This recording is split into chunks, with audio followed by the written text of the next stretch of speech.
Welcome to the Productivity Podcast. This is number 3 in a series with our friends at InMoment. And again, joined live by Simon Fraser. Hi, Simon. Hi, Simon. Welcome back for number 3. And today we're on self-checkout, self-pay. So been a big shift, clearly, in the difficult times we've had to people not wanting to interact or speak to people physically, which I think has driven a lot of pay by mobile, pay by the scanning apps in the supermarkets. Self-checkout, been around for a while, lots of positives from that. I think lots of unanswered questions or evolutions of it still to come. You guys clearly capture lots of feedback from customers.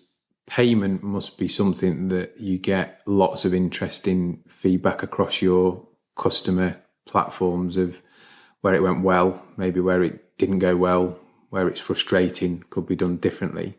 If we kind of leave conventional checkouts out the way, because they've been around for forever and there's belted ones, stood up ones, they are what they are. I think they're probably in the decline.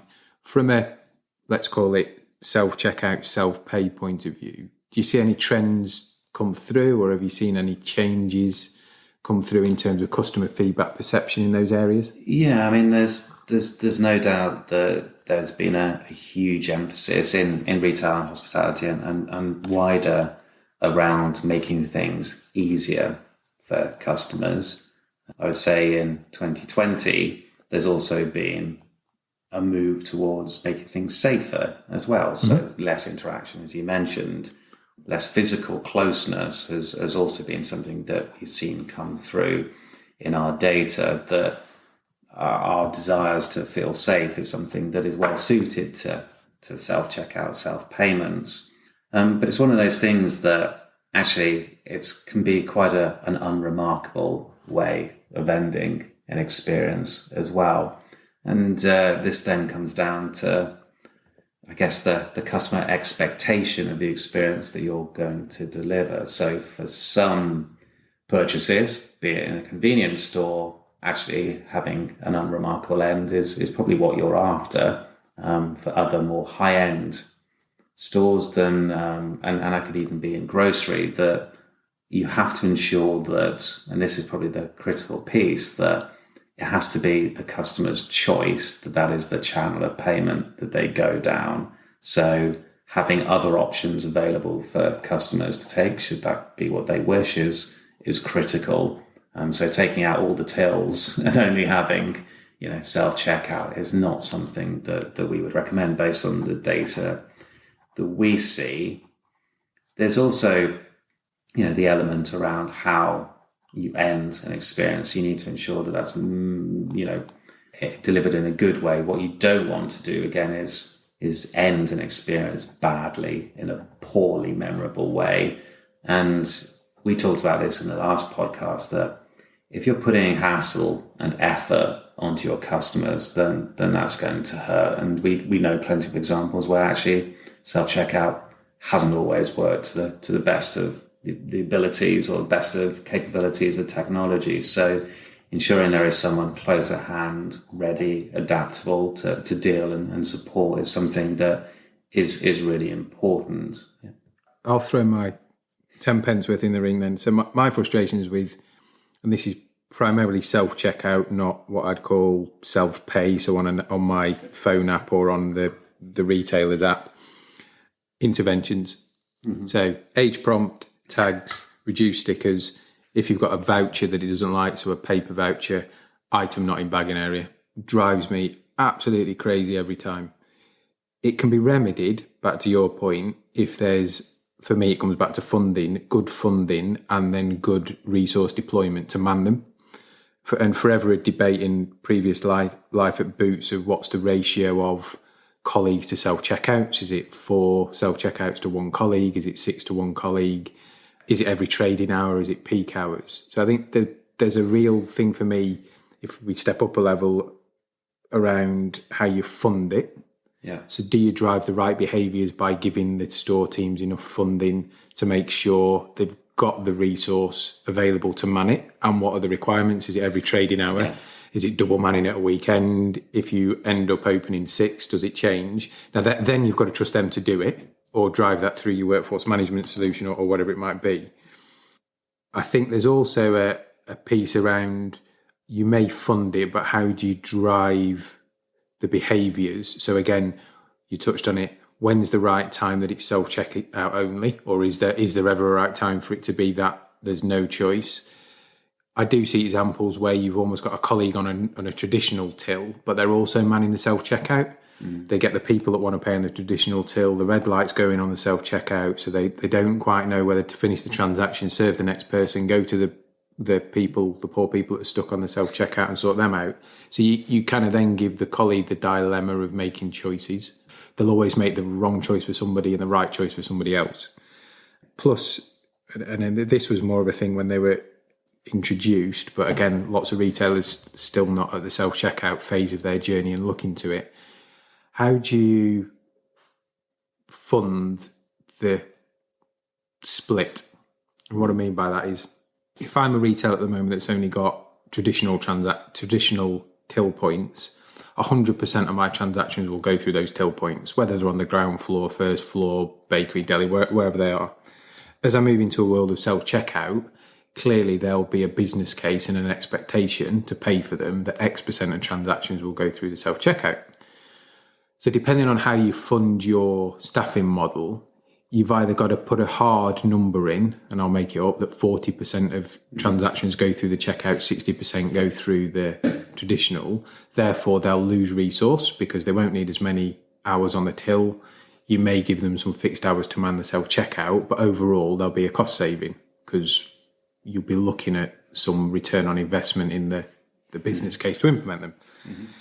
Now, what you tend to see is, if that's not hard coded and therefore you drive that split through the funding mechanism, if you actually took a till read after 6 months and said, well, these stores, they're driving 20% through the self-checkout and 80% through traditional tills, what you'll get is local behaviour, people not opening the self-checkout because they know the more they drive through the traditional tills, the more money they keep in their budget.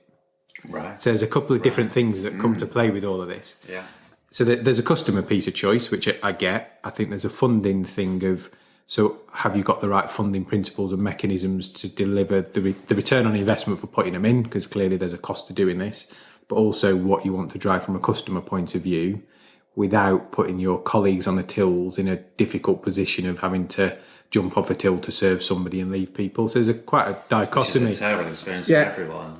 You've made me think about the fact that something I've always seen in customer experience data is that actually the perception of how many tills are available has a role to play. So if you've got 10 banks of tills and only 4 are occupied, that's worse than having 5 banks of tills and 4 are occupied. Still as many occupied. It's the fact that you've got all that space. So actually store design, ripping out those tills is one thing that was on my mind. But there's nothing worse probably than going along.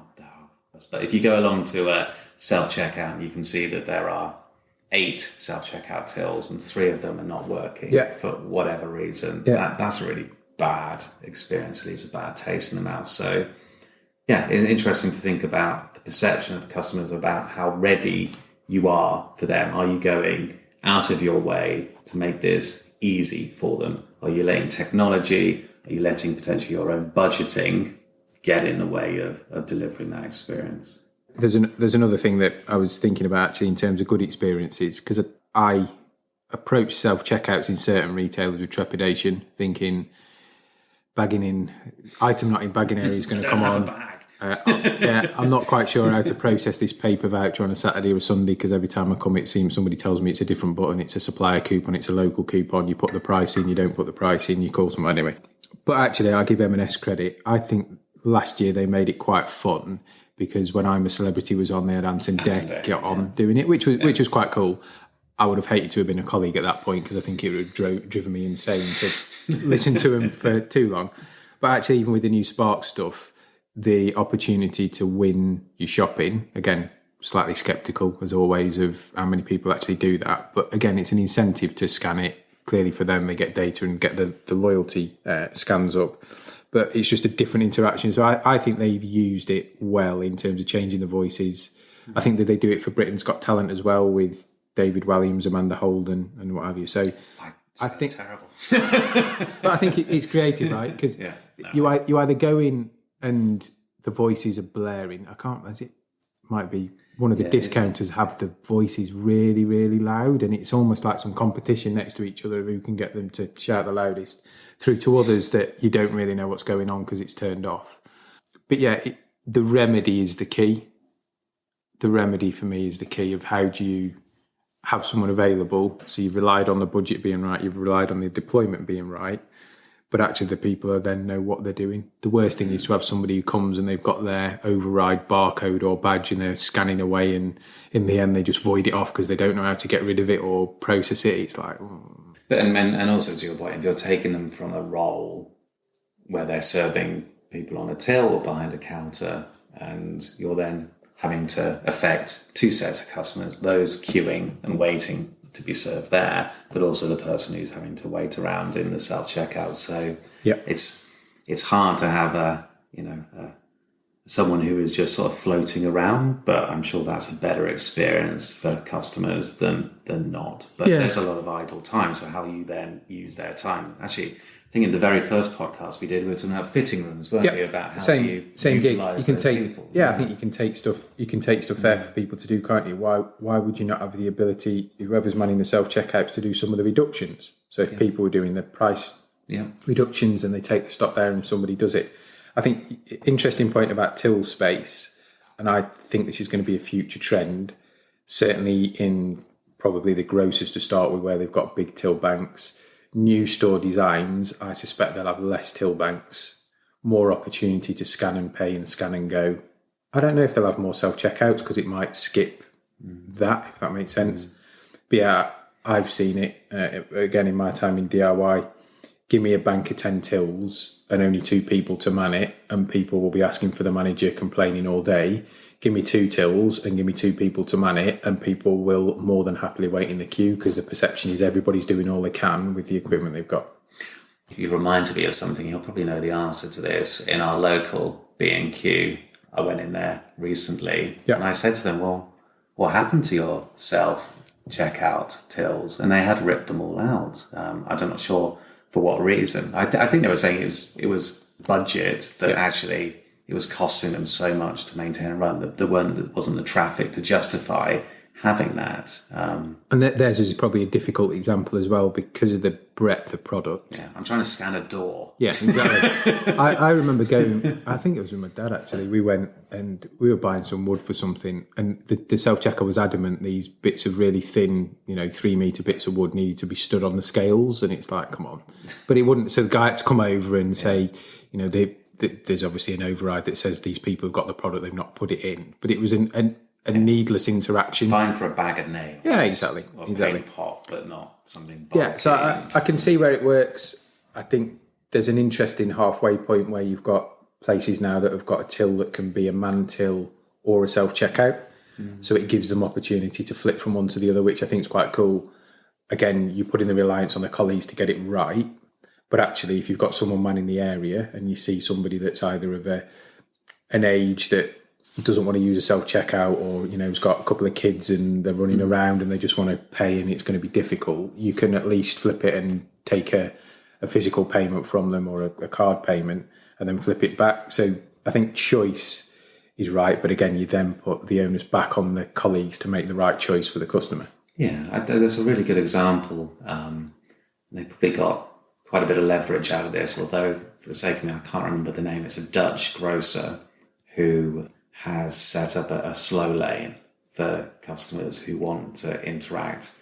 And maybe we talked about this last time, actually, but I thought that was a really neat idea, the fact that if you can sort of personalize the opportunities and personalize the choices for your customers, then I think that's very customer-centric, having the right colleague to have that type of interaction at the checkout. Well, typically maybe elderly customers who live alone. If you were to rip that out of all Asda's, that you couldn't speak to a colleague, I think they would lose a lot of the service expectation from that particular retailer. So it tips it on its head, doesn't it? Because typically what you see is fast pay lanes, card only checkout. So it's about speed of purchase or speed of throughput, not conversation.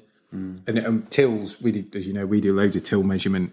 It's an easier thing to study because you see lots of it, which is what you want to do in measurement. Yeah. And it's always interesting when we speak with clients and we share data and show them their data. They focus on the end point. Oh, so it takes me 2.3 minutes to do a transaction. How can I make it quicker?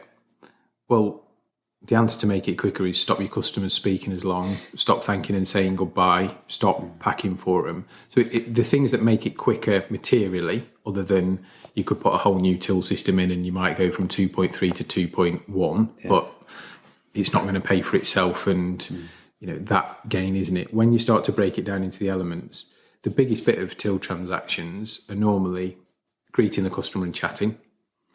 There is something about finding loyalty cards. There's a big lag in that these days because it's gone from a physical card to an app. So you've got people scrolling through the phone. So there's a bit about asking for that up front. So the customer's doing the fumble while you're scanning the goods.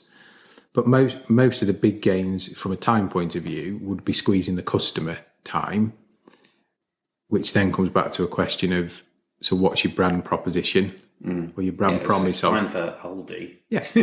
So I want to get people through quicker. So if we've got any loyalty stuff, and I think Lidl have just introduced a loyalty app. So again, it's interesting. They've got another scanner at the till. Get your app ready first because there's a fumble. So it could make their transactions slower. And then does it scan first time? There's a whole bunch of stuff with scanning. But it comes back to, sure, you can speed all this stuff up from getting people through quicker. Sometimes slowing it down may give you more leverage from have you seen today's offers? Have you got the latest brochure? Demonstrate knowledge, demonstrate expertise. Especially if you're a specialist retailer and you're going to try and sign someone up to loyalty. Again, we work with, as you know, lots of retailers, and they'll say, in our till transaction times, could you make a note of people that scan loyalty cards, the people that don't scan, do we ask them if they've got one, and do we try and sign them up? And the amount of times you'll see a really high percentage of they didn't have a card and didn't ask to sign up. And when you speak to the colleague, they're kind of like, look, I had a queue of people.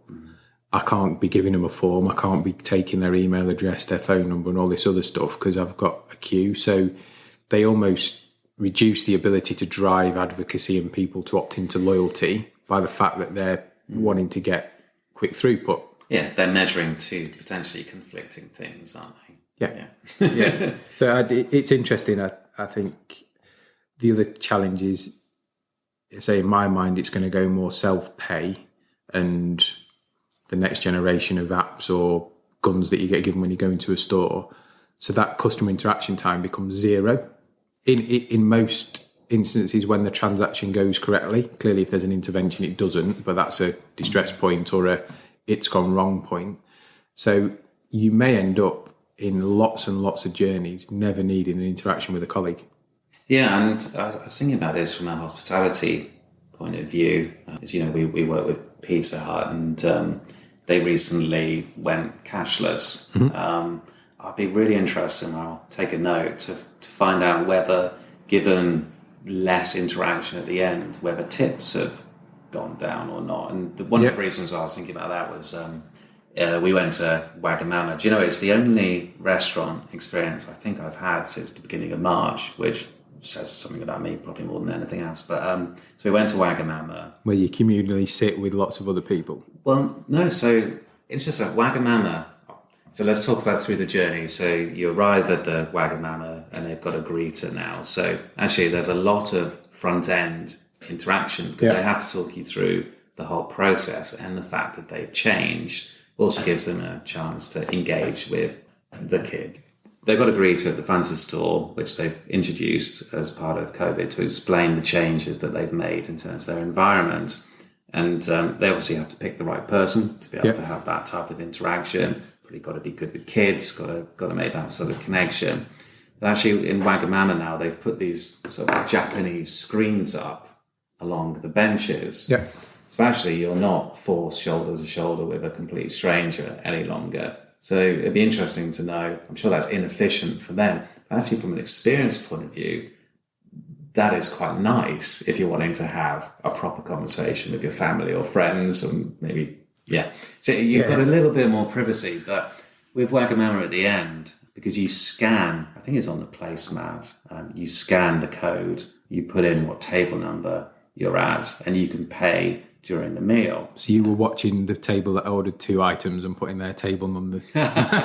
See, there's the trick in there. Pay someone else's bill. Well, there's a risk side of things, and maybe we'll talk about that around digital payments, particularly in a restaurant world. But we paid, and actually I did leave a tip, but I left the lowest form of the tip. Because again, I didn't have the person near me. I didn't have that engagement with me. So I was grateful for the fact that they'd given us a really nice meal and wanted to thank them for that. But I didn't get the sense that there was a sort of a peak ending, an ending that delighted me at the end. In fact, as I was leaving, I was doing that classic British thing of saying, I have paid. I was concerned. It felt weird to just leave a restaurant, not having had that whole, I'm making the hand signal. Yeah, the international hand signal of bill. So that was a little bit weird. But yeah, it's interesting in the hospitality world to know what the link between experience, payment, and tips, because actually tips is a really good way of being able to measure how well you've delighted your customers. It'd be interesting to know what the trends are there. As I say, there's probably a mixture of gratitude for the fact that we can eat out, but also a slightly diluted experience to one we've had before. We were talking about grocers earlier and other ways of paying, and we were talking about the fact that the local Asda here has ripped out the booth. Yeah. So actually, you do that whole classic of pre-authorizing. Petrol station, you're talking, yeah. Oh yeah, sorry, yeah, the petrol station in at the local Asda. This caused my mum all great deals of befuddlement because she couldn't get it to work and sirens were going off, and it felt like a very un-Asda experience in comparison to the sort of service you expect to receive in stores. So she has said that she won't purchase petrol from there because she didn't get the experience, she didn't understand it, and she was befuddled by the technology side of things. So it comes full circle back to the idea around choice. Yep. If the only way to pay for Asda petrol is to do that, there will be some customers who just don't enjoy that experience and don't want that experience. And it's clear what the benefits, and maybe we could talk about that, what the benefits to Asda are from going completely humanless around the petrol forecourts. But what's the problem that they're solving for their customers? And again, when we're talking about technology as a whole, is what is the problem that they're solving for the customer should be at the forefront, not what is the problem that this is going to solve for us. Yeah, and get that balance right, then you'll be positively received by your customers. I'm sure there was an environmental one for Asda on this one because that petrol station had been there years, so I'm sure the pumps weren't as efficient and all the pulled back of fumes and stuff. But clearly there's a cost saving on the 2 people that used to sit in the shop, the cost saving on the tech and the tills that were in the shop and the stock that was in the shop and the paper. So I'm sure they've seen a downturn in some sales there, but that's probably been outweighed by the cost of not having needing the people there, not paying for the kit. Maybe a security risk in terms, petrol stations are the classic things that tend to have all sorts of horrible things happen with people trying to take the money. And even in another supermarket locally, you see that somebody having to go and walk the stock across. So they'll go and pick the milk, they'll go and pick the bread, they'll go and pick the sweets that are out. So there's a runner that goes and with all the health and safety stuff. So I'm sure a lot of that can be automated now with new super duper pumps and all that kind of stuff. I'd be interested. I know your mum's had a bad experience, and somebody helped her, another customer. But when it goes wrong and there's nobody there, I don't quite know how it's fixed because the shop's not exactly close to the petrol station. Not at all. It must be a good 200 yards, or probably a little bit further. And they're not on hand. And actually, for me, that would be. I suppose the benefit from the customer thinking about it is it's open 24 hours. That is true. But only if you want to pay that way. That is true. But is there a disconnect to the Asda service that certainly I've grown up thinking that's what Asda is about almost that sort of very warm sort of service, and you're moving to a very sterile environment to get your petrol. So I imagine it's probably drawing in non-Asda purchasers, non-Asda shoppers to go and use that system, get in and out 24 hours. But actually what's it doing for their core customer? And again, that shows the importance of listening to your customers in as many different ways as you can, so you can pick up on these signals and probably do the math around what's the right thing to do.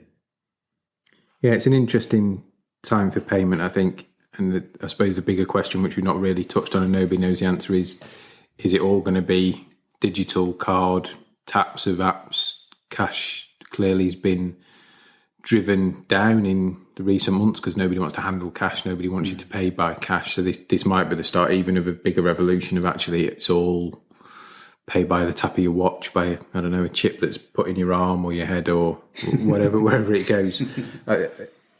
But the thing we probably shouldn't forget is, like you said, it's the last point of interaction with any brand. Yeah. It's a bit like we talked in previous podcasts about click and collect and those ends of journeys. And the more it becomes human-less, it's got to be slick, it's got to work, because the only points of interaction are going to be when it doesn't work. So actually, all you're ever going to do is potentially your final conversation with any brand physically is going to be from a pain point, not from a point of thanks, goodbye, how was your trip today? It's hard to delight a customer unless you're delightfully frictionless. So I suppose if you could be first to offer some sort of technology or some sort of technique, then that will stick in people's minds. But otherwise, you are sitting in the unmemorable zone where it's above the adequate levels that you're looking for. It's below what would be super memorable. And when you're sitting in that vector, then there's a real risk that your customers will just consider the next shiny, more convenient solution to their purchase than you're offering. And I mean, if you think about retail, I think we both work with Hotel Chocolat has come to my mind, that there's that whole, if it could free that colleague up to engage more about the products, do the samples and things like that, then that's great. The risk always is, of course, when you're taking out cost, are you just taking out cost, or you're not putting it back into the store or back into the moments that matter for your customers? So that again is a financial calculation that businesses, retailers, everyone else needs to make as to when you're saving money, how are you redeploying that? And that we have this conversation quite a lot, because we'll get people that come to us and say, we want to understand our workload, and the primary driver for that might be to understand investment in service or to reduce cost, or a bit of both. If people come to us and say it's all about cost, there's kind of two answers. One is, well, if you want to save 10%, take 10% out of the budget. I guarantee you the two things that will suffer will be customer service and training, because they're the two biggest variables. So people are still going to put stock out. People are still going to do the binary stuff that you send them down from head office, the range changes, the merchandising, the promo. What they won't do is be there to serve people, or they won't be there, or you get longer queues at the checkout because there's not enough people to go in the checkouts, and they won't get their training. Those are the intangible things that go. And you might see a rise in complaints or customer satisfaction scores drop. That's the consequence of that, if you measure it. Yeah, and again, if you can see people who could be available to help but are task orientated, that again is a big no-no from a customer experience perspective. But that comes back to your brand purpose of, if you're aspiring to be this brilliant, all-encompassing, customer-led organisation, but you're delivering maybe something that's more akin to a discounter, that disconnect becomes huge from a customer point of view. I think if you're upfront and say, look, it's cheap, the trade-off for that is you're probably going to have to wait a little bit at the checkout. So I think people still might not like it, but the expectations set before. Back to the point, I think, so we get organisations that say they want to save some money. Actually, the smart ones want to understand how long things take, then come up with a roadmap of things that they can instantly stop, do differently, review, deal with tech, deal with leadership, deal with changing hearts and minds to drive it out of process, because they understand actually if they do it relatively bluntly, is the service side that's going to suffer, and then their people side. That's when you then, I think, see the spikes in the customer side. You see spikes in attrition, you see spikes in sickness, because what you've done is not giving the people the ability to fulfill what you're asking them to do credibly. Yeah, and there's also I really like the idea of the roadmap as well, because actually you can do something in a gradual, phased way you can take the customers with you, because actually if you can do it in a way that perhaps is unnoticed, or at least their expectations are being changed as you're along that journey, that's a lot better than, as you say, you're going to create a spike if something that customers love is suddenly taken out because they're trying to find that 10%. Yeah, so take the 10% out, you kill the service, kill the training, because the paperwork that goes down and all the back office admin is still the same. And there'll be a KPI or a metric or a loss prevention officer or an auditor that will come in, and those teams will know that if that paperwork's not done, they then have a red KPI, which causes them pain for a number of reasons. What isn't picked up in that is the fact that to do that paperwork, people have to queue longer at the tills. Yeah. Or we don't give out the free samples of chocolate in that example. So that's the invisible trade-offs, I suppose, that people have to make at times. It's worthwhile just flipping this, actually, because we've been quite rightly looking at this from a customer angle, or maybe from a business angle. But there's also an employee angle as well around the messages that certain changes signal. But also probably the best people who can tell you what to do are your employees. Absolutely. So how you engage them in feedback and culture change and designing customer experiences differently as well is something that the very best businesses do very well. It's the ones who aren't connected with their, I hate to use the word, frontline, then that's where you've got the problems. Yeah, it's interesting. We've done a bit of work recently on self-checkouts, ironically. And one of the asks was give us some insight into interventions. So the number of times somebody's in a process and they'll need a colleague to go and help them because, back to my start point, not in bagging area, age restriction, And one of the really interesting things that came out of it, other than the percentages of reasons by the different categories they'd agreed, there was 2 suppliers that they work with that their barcodes don't scan on the self-checkouts. They don't sell many products in that organisation, but 2 suppliers, and you could see every time that one of those items was in a basket, the colleague that was manning would know there's going to be an intervention. So some stuff you can't fix. If it's got a security tag on and it's taken off, or there's an age prompt, that kind of stuff, fine, done. There was a big, over 10% of the interventions were based on these things not scanning. And we didn't need to measure that. We came back with the stats and it was part of the output. But actually, the answer was already there if they'd have asked the colleagues that man the self-checkouts, what are your biggest problems with interventions? Now, they wouldn't have had the science, but they'd have been able to flag that over 10% bit was these 2 suppliers' barcodes don't scan. So there's a fix then, clearly, for the buyer to go back and say, what's the issue? How do we rectify it? And all of a sudden, you've freed up 10% of your intervention time. That's a great example. I'm also wondering, I don't know where we're at in terms of AI and facial recognition and things like that, but your point about age. Yeah. Are you aware of anyone deploying techniques to say, yeah, that person clearly can buy wine or something like that? I don't know. I wonder whether that might be a step in the process to come. I think there's some stuff out there where you can send it somewhere else. So there's certainly, whether it's facial recognition or not, but from an age prompt, if you've got, back to my example of somebody manning a till and the self-checkout. They'll get an alert to that person, Yeah. So it has to be, I think, an active prompt, as in the computer can't make a stab at the age. It has to be somebody who says, take a look over, and I don't know how that comes with the ID part. But yeah, there's definitely stuff out there for prompts. Again, in a future world, would that be onto somebody's watch? Would it be to different people in the store? Because if that person's got their head down or is doing whatever, you still end up with the same bottleneck. Yeah, I think all that stuff will come. It's just getting into the world of, I suppose, how do customers want to pay in the future? I think the older generation will always want a conversation because that's part of their ecosystem and getting out. And some people, that'd be one of the only conversations they have each week is when they go and do the shopping. I think the younger generation will want the quickest, fastest, whizziest tech way to pay.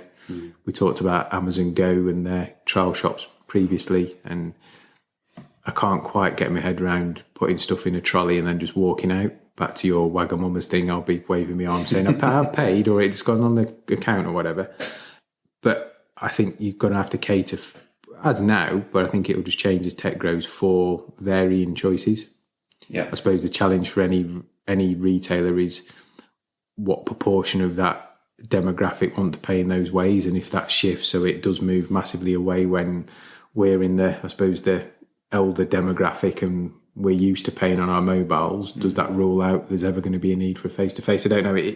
It's moving. Clearly, climate and COVID have changed it short term. It's how much of that sticks as well. I wonder whether the ability, again, across retail and elsewhere, to adapt to COVID has made people feel more confident in their ability to adapt to change and going more digital as well, because there's so much change that's happened in a relatively short space of time. Will that fuel people to continue to look at new ways of innovating and adapting to customers? But again, it comes back to knowing your customers very well. What happens and is right in one locality for one type of attitude will be very different elsewhere. So how well you can personalize experience to your target shopper base will be important. Good. I think there's lots we don't know. There's clearly lots of experience. The world's changed. So again, final example, I suppose, I would never have thought my mum had been able to go online and do an online shop at a supermarket and even click and collect. And what she's learned in the last couple of months is that she can do it, and she carries on doing it. So again, you've got a demographic that you would have clearly put in the physical shopper, likes to go and have a chat at the checkouts, now through to, well, actually, I'll just sit at home and do it, and then I'll drive and collect it at my leisure, and someone will chuck it in the boot and I'm done. So that's how unpredictable it is, I suppose. I think the key takeouts for me are the journeys aren't still that smooth. There's lots of interactions, certainly on the self-pay, self-checkout point, that could be ironed out with asking the teams and data. And it's still really uncertain into how it's going to split out in the future and what the future holds for the flexibility of payment, I suppose, and the ability to understand what your customers want and deliver that. Another good chat. Thank you very much. Thank you, Simon.